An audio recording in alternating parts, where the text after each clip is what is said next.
Welcome to Lawline with your host, Alan Schnorman. Mr. Schnorman is a distinguished trial attorney, author, and lecturer. Each week, Lawline will bring you the most knowledgeable experts in the field of law today. And now, we introduce our guests and our host, Alan Schnorman. Hello, I'm David Schnorman, and welcome to Lawline. A downturn in the economy has left many college students without a clear career path after graduation. With nothing to lose, many follow their dreams in becoming an entrepreneur, hoping to be that next Mark Zuckerberg. Today we'll look at ways to improve their success with our guest Scott Gerber, author of Never Get a Real Job and founder of the Young Entrepreneur Council, and Jennifer Walser, founder of Back Up My Info. Hello, Jennifer. Hello, Scott. Hi. Thanks for having us. Thanks for being here. Today, there's a lot of talk about the economy, about more people losing their jobs, and there's also a lot of talk about entrepreneurship. First I want to talk about you two, and then we'll get into what's going on in the economy and what others can do. Scott, who are you, and when did you get into entrepreneurship at a young age, and what were you doing? Well, I've been an entrepreneur as long as I can remember. Even in college, I was working my way to pay my tuition by, being a producer in the entertainment business at a young age. So it's always been, what can I do to create a job rather than take a job? And really today, I have several different businesses. One of them is called Sizzle It, which produces promotional videos for PR and marketing folks. I'm also considered to be the most widely syndicated young entrepreneur columnist in the world. Today, what I believe is that young entrepreneurship, frankly, is become a viable career option rather than a reg age choice. And that's why we created the Young Entrepreneur Council, a group of the top young entrepreneurs in the world giving back to teach young people how they can become self-sufficient experts in becoming entrepreneurs. And so that's really what I'm strongly passionate about today, trying to teach the world that it's about time we change that work hard, get good grades, go to school mantra, to one that is more with the times, which is create a job to keep a job. That's why I even wrote that book, Never Get a Real Job, right there. And here's the book, Never Get a Real Job. One of the things that I found, with the society, and when you read Rich Dad Poor Dad and books like that, is you're not taught in school. You're not taught as a society to be an entrepreneur. You're not really taught any things about that. You're really just taught really to get a job. Mm-hmm. So, do you find that, Jennifer, when you started your business, you were, kind of on your own in the beginning? Yeah, I mean, like Scott, I've been entrepreneurial my whole life. I mean, my first car, I had a license plate that said CEO to be on it. On my graduation cap, I put in, on the back of my cap, I put CEO to be. And I always feels bad about my license plate right now. I always knew I was going to be entrepreneurial. It was just a matter of what I was going to do. And so, was it difficult? I guess I was very fortunate to have a father that was an entrepreneur, or is an entrepreneur, and who was always there for me to ask questions to. And I would always surround myself around really smart people, because I know that I don't know everything, and I need to ask a lot of questions and be open-minded. Yeah. So I don't think it's easy, but I don't think it's impossible. And I think that anyone, who's passionate about an idea, and again, I have to say passionate, because if you're not passionate about what you do, I can guarantee to you it's not going to be successful. Back Up My Info is actually my second real company out of college. I had a company in college, but my second real company out of college. I had a company about 14 years ago. I was designing interactive voice response systems for labor unions. I have a programming background, and I saw an opportunity. But I wasn't very passionate about what I was doing. I mean, I did it, the opportunity was there, but ultimately I ended up selling the company because I realized it doesn't matter how big the opportunity is. If you don't want to jump out of bed every day and really love what you do, then you might as well just close up shop, which is basically what I did. And today, what we do is backup, but why I do what I do is because I love taking care of people. Sure. And so it makes it an easy career. One of the things, as you both know, I've interviewed many entrepreneurs over the years, and we always talk about passion. And one of the things I'm always concerned about when you do an interview is you don't want it to sound too cliche. You have to be passionate. You have to work hard. You have to be not afraid to make mistakes. I call it the rah-rah syndrome. Okay. You have and I actually will take a differing point slightly on what was Jennifer was saying. I actually wrote a recent article on Inc. that almost got me lynched, Nice. where basically it's why being passionate is awful advice. And the but the rationale is that I'm not advocating that people shouldn't be passionate about what they do. I'm saying that in a time and place like we are right now in the economic times we're in, you can't just be passionate about anything. What the social network, so to speak, is telling young people today is go to a bar, have a beer, write down a business idea, and you're going to be a billionaire. And that's what a lot of young people believe today. And so passion is great, but it starts with creating something that is something that can be proven based on case study, something that you can do based on tried and true experiences of others, or make something better that pre-exists, or something that most importantly can generate real revenue. Because God knows there's more than enough people out there that simply think that by being passionate and saying that they're going to do something is going to happen, and the reality is that's not the case. Of course, there's a flip side too, though. You know, there's the things are cliches because they're generally true. But you can't quantify passion. You can't say, well, you know, you're passionate about a lot of things. And one of the hardest parts about business is figuring out that business model, the revenue generator model. So what is your advice, Scott, to somebody who is in college right now and is a young entrepreneur to figure that out when, you know, when we're all in it, we're all entrepreneurs, we get it. You guys, this is so easy, but how do you figure that out when you're getting started? Sure. I mean, the first thing is you have to stop thinking about Facebook and start thinking about simple, unoriginal, practical businesses that you can get into the entrepreneurial ranks day one. You know, I always say that there's going to be time for you to do the next big tech venture or things like that. But as a starting point, when you most likely are coming from, you know, a no finance situation where you have limited resources, limited social capital that's only to grow as you put yourself out there. You know, I always say that you should try to find something that has been done before, that you could put your own unique spin on through branding and marketing, and then put it out there into the world. You know, things like tutoring services or other simple businesses that can get you started. Well, you mentioned a business right now. People like concrete things, you know. Is there, you know, especially with real estate, tell me the best areas, you know. Tell me some businesses that people can start. Sure. I mean, you know, like I always tell people, you know, my favorite business that I've ever seen, it was started by my friends Nick and Omar, which have been now on Shark Tank and all these other Matchmaker Millionaire and all these other shows. It's basically called College Hunks Hauling Junk. These are two guys that during college wanted to make a little bit of extra cash, so they went into their local community and found ways to remove junk from old people's houses. And that's how it started. And today it's the largest multi-million-dollar franchisor of junk removal services. So there is no one particular industry, but you can definitely take a look on places like Startup Nation or Inc. or Entrepreneur and look at all these different places out there that can help you out with business ideas. Jennifer, your business is so simple. And maybe that's what's so simple in the front. It's simple. The message is simple. All my engineers understand. No, 100%. The message is simple. We're backing up your info. And when you started, I've known you for several years now.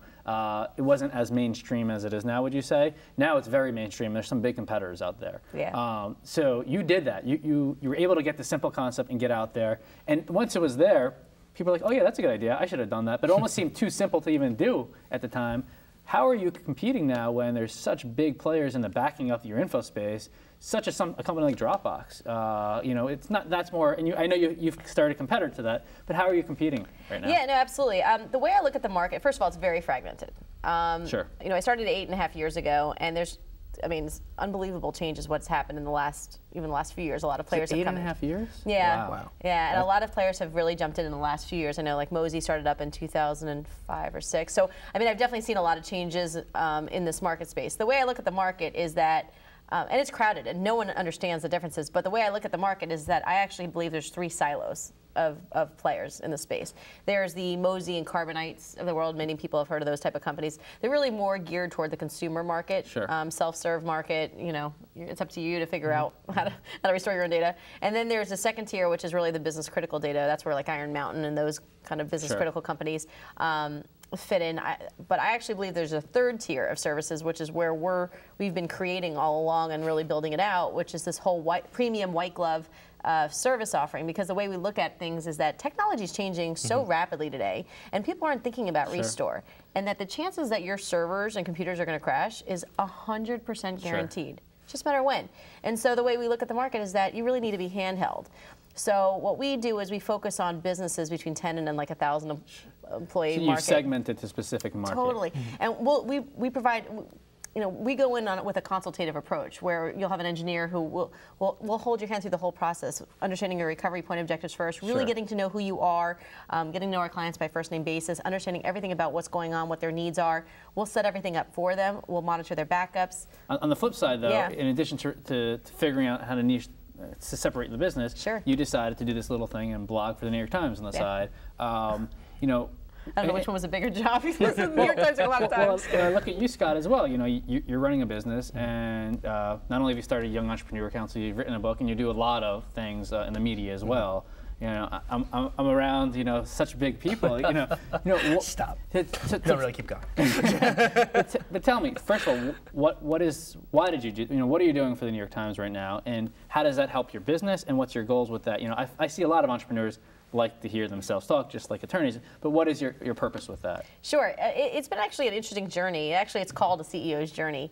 And what it is just blogging about what's going on in my business. And I was a little afraid to do it, to be honest, because I was kind of opening up the covers, if you want to call it that, to let people know what's actually going on in the business, good and bad. It reminds me of like Inc. magazine. Michael Gerber kind of gives you a firsthand account of what's going on. Yeah, I mean, so you know, so it was a little scary, but as I started writing more and more, I've been doing it over a year, I realized that so with give all me the something comments, concrete that you've said in there about your business that people can take away. Something that you've been I had something that was about. oh wow, that had a lot of people talking about how, well, one was about how when we moved downtown, we were moving offices and hiring a real estate lawyer, and the issues I dealt with dealing with real estate lawyers. And the firm happened to be horrible, and my experiences with it. And I had so many lawyers, oh my God, just go off on me. Because what happened is that I was pregnant at the time, and what happened was I wrote to my lawyer on the team, and I said, I'll be out of the office tomorrow, so there's no need to respond to me because I won't be able to reach out to you. I was doing some, maternity stuff, whatever. And he wrote back, feel better. Because I told him I wasn't feeling well, so he says, feel better. He charged me to say feel better. And that whole month while I was going through morning sickness, this is a legal show, so I can't talk about that. Yeah, that's true. So I had all these fees about, feeling better and whatnot. And paid by the syllable. Yeah, and I was totally shocked. And so it was just very interesting. I had a lot of comments about entrepreneurs and their experiences with dealing with lawyers. It's really, the day-to-day of running a business and actually sharing that, I think, is a great idea. It's actually probably therapeutic for you to kind of put through that. Scott, you do it on a different level where I can't keep track of all the different publications that you write for. What have you found has been helpful in terms of writing your thoughts and getting things out there, and writing a book? Yeah, I mean, the whole reason I really wanted to do it was because I wanted to start to amass a data that I wish I had had when I was making my journey through the entrepreneurial ranks. I started the column on Entrepreneur called Never Get a Real Job, obviously the book with the same title. But then basically, as folks realized that youth needed to be not just spoken to, but rather spoken with, people ended up seeing that, I guess, my voice was something that was different, and that's why I write for all these different outlets now. The main thing, though, is where I find it to be such a crucial moment right now, especially in youth entrepreneurship, is the ability to have all of these young voices that I've brought to the column with all the top young entrepreneurs through the Young Entrepreneur Council to start giving back, because there is no other peer-to-peer educational resource really out there, I feel, that is helping these aspiring entrepreneurs really understand from a Gen Y position what it really takes to start a business today. From what you're seeing, how many young entrepreneurs from college are starting their own business? I mean, just case in point, we just did a survey with LegalZoom and Buzz Marketing Group, and we basically found that out of 100% of those polled, 1,600 respondents, 21% of people that were unemployed between the ages of 18 and 39 started a business as a result of being unemployed. 35% of people that were already in the real job workforce basically have created a side business to supplement their income. And really, the last thing I would say is that you had one statistic that showed that I think it was something along the lines of 18% or so of individuals were looking to basically quit the 9-to-5 this year. So there's definitely a need, and now it's time to fill that void with concrete information. Sure. When we talk about young entrepreneurs or young, the Y generation, they get a bad rap. They want everything now. And we deserve it, though. We are the most coddled, spoiled, and entitled folks in the world. But it's a combination of how we were brought up and then how we bought it hook, line, and sinker and moved forward. I will back that up because I'm 37, so I don't consider myself. Good use of backing up. Yeah, right. I backed up. Yeah, I'll be 38 this year, so I'm definitely not in the Gen Y group. But I can definitely say that when I do interview Gen Ys, I don't want to stereotype them all and put them all into the same silo. Just do it. Yeah, it's hard though because they do feel entitled, and everyone's a winner. It's painful. Yep. It's very, very painful. When will However, they have it the really corner does office? come to how you were brought up, because you know, I've met some people in that Generation Y world that are phenomenal, very well mannered, just understand the idea of work hard, you know, and be rewarded. But there's definitely that other world that they just expect everything today, and they expect to be, you know, the head of a company tomorrow without any real merit to being there. Well, see, that's the thing, though. I don't totally disagree with the sentiment. I do disagree with necessarily the fact that they can't.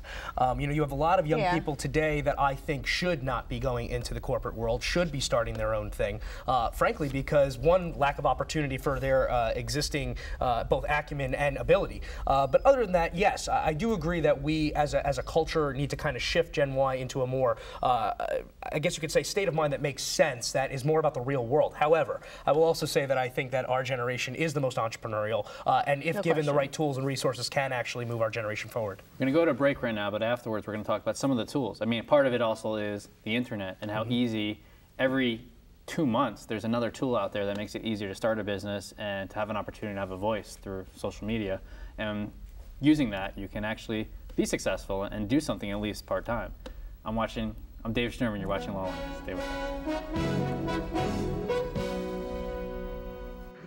I feel my job is extremely important. And knowing that you've helped people out on the ground, the firefighters in particular, just the fact that they see us up there making an effort gives them a lot of comfort. In my civilian job, I fly people from point A to point B, but in the Air Force Reserve, I get to save lives. I'm Major Mark Stewart, and very proud to be a member of the Air Force Reserve.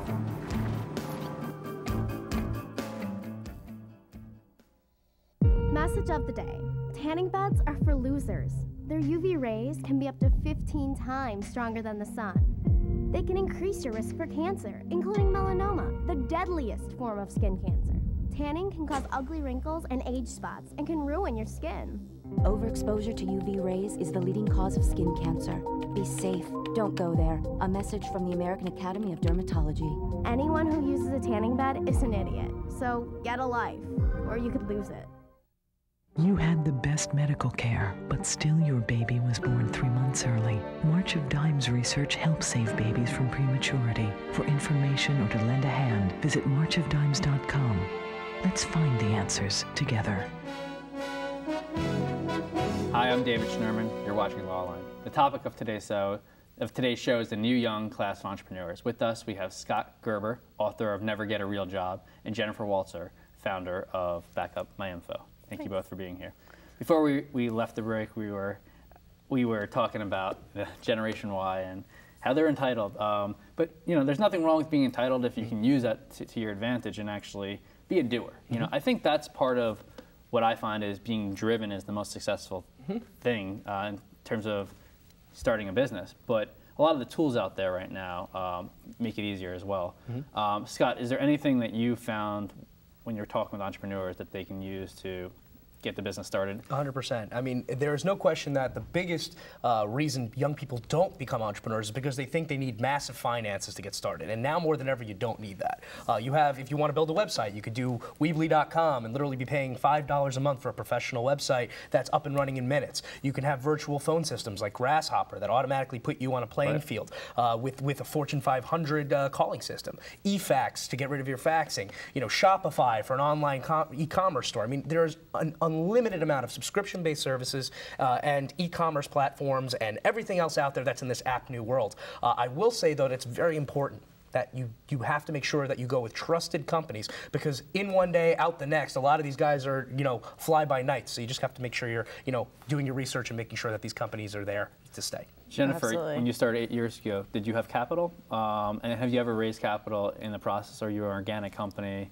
And what's that like either way? No, I actually didn't raise money. I had a bank loan, $50,000 from the Small Business Small Business Administration, and I had I had a lot of savings. I always believed in saving whatever I could when I was in corporate America, and so I basically liquidated all of my assets. I had the bank loan, and I lived on oatmeal and peanut butter and jelly for 2 years. Here. Ramen noodles. Yeah, I mean, I think once a week I would order in Chinese food and have that. My friend used to take Chinese food and ration it into multiple meals. That's what I did. Yeah, absolutely. And then what I did was that I had it was tough. I was single at the time, and my girlfriends knew that I couldn't afford to go out for dinners with them, so I would meet them sometimes for coffee while they went out for dinner, and I would meet them for the last part of it. And it was hard. It was very hard, but there's a lot of sacrifices. It's not that easy. Yeah. But the rewards are big. But you just have to stay very focused and realize that there are sacrifices in the beginning. But since then, I paid off all the debt that I incurred, and now we're debt-free, we're profitable in the 7-figure revenue. But where do you see yourself? You've been doing this for 8 years. In a way, do you feel out of touch from that startup phase that you had? That's one of the fears of starting a business. You kind of get comfortable. And what is, everyone's thinking about the exit strategy. Where do you see yourself going? And is it where you were 8 years ago? Could you say, okay, this is exactly where I saw myself? It's hard to say, especially in the technology industry, because it changes so rapidly, that I can definitely say that where I was 8 years ago to where I am today and where I thought I was going to be, I'm quite amazed as to how we've grown. Yeah. Sometimes you just don't know what to expect in the beginning. You just want to make it work. As far as where we're heading, we're looking to really build and grow. I'm trying to hire a number of salespeople this year and really build out our sales force in a big way and hire a lot more people and possibly acquire other companies. And Scott, I don't think I've ever talked to an entrepreneur who didn't give me that answer. Who, what are you looking to do? I'm looking just to calm down and, there are people who want lifestyle companies, but certainly, would you say if you're not constantly growing in one form or another, the business is slowly dying? Well, I always say you got to grow to keep up. I always say a day without a sale is a day closer to bankruptcy. I mean, right now there are no guarantees, and again, the thought of I'm going to get comfortable, I want to relax.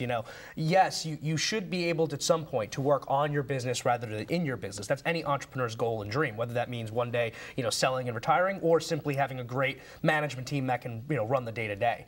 I do think, however, though, that, a CEO's job is always be thinking about strategic growth, always be thinking about acquisitions or ways in which to increase both your revenues and the amount of partnerships you have in the field. Becoming relevant and remaining relevant are vital traits. It brings up a good point. Like, I know when I invest in companies, for instance, not like when I say investment in the stock market, I look for companies where the management team is heavily invested in that company. As soon as you hear them, buying homes and and selling They're on their way out. That's it. Then that company is in trouble. It's not a good time to buy.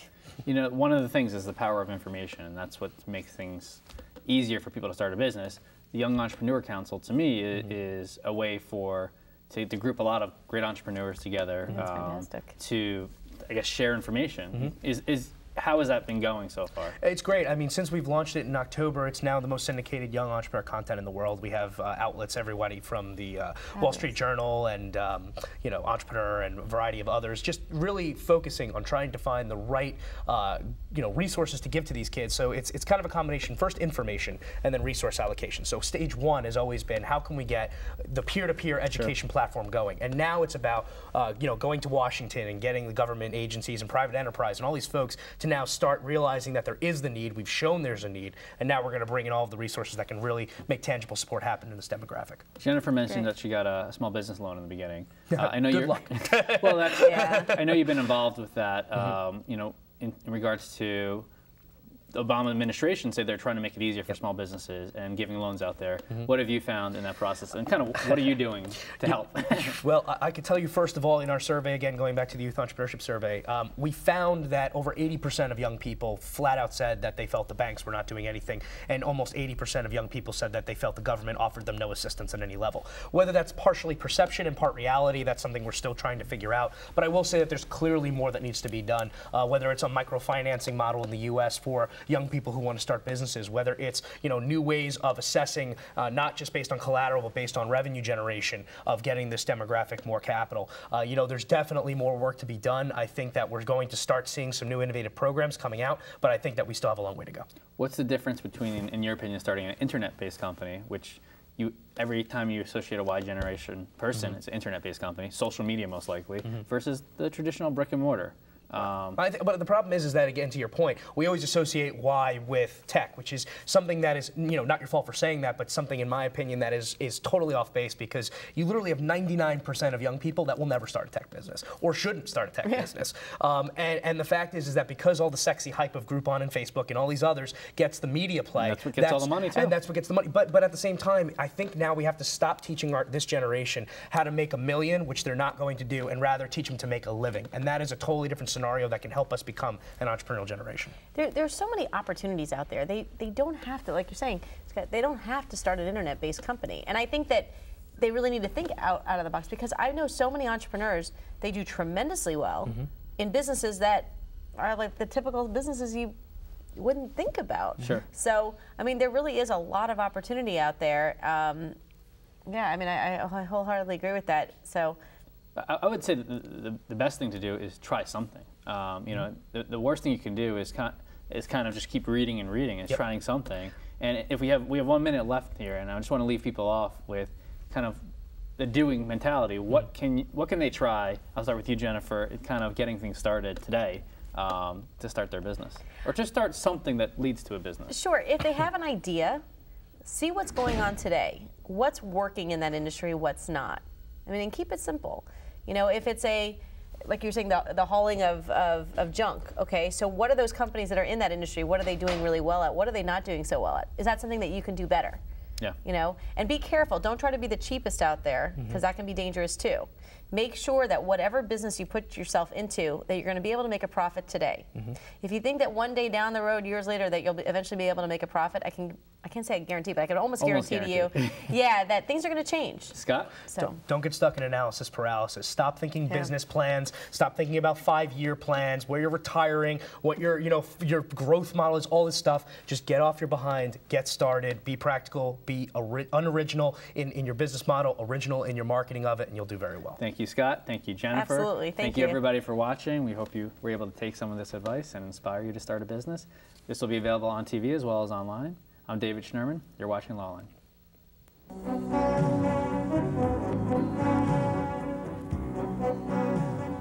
You have been watching Lawline with your host, New York trial attorney Alan Schnorman. Mr. Schnorman will be back with you next week at the same time. If you have any questions about this week's program, please write to Lawline,